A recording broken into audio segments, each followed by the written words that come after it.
I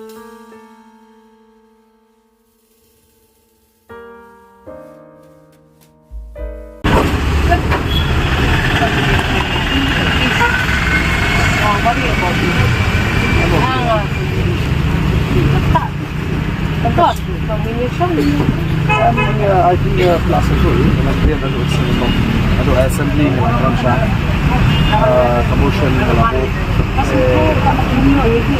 Apa kan yang ada sila hak government lagi different.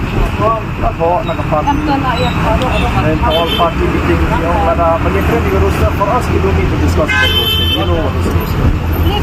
They don't come. Tolong Pak, strictly we want to discuss on this.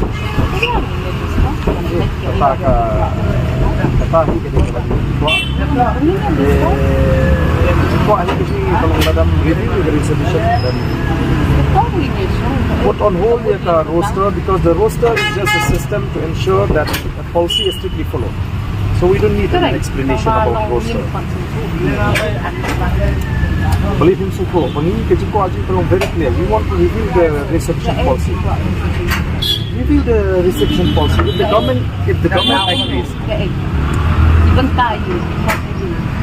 Once the government is ready to discuss on that subject, to review, then you say keren mangka. First thing yang ada keren bah, at least the ratio should have been proportional of population structure. I will look at all your yes. No.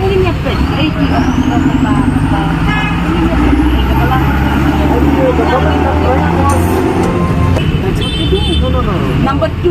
Reservation is how you reserve. No, you don't understand what is reservation. So that is why you make us understand. Reservation is a policy where you reserve job for this class of people living in the state. That is reservation. That is what we want.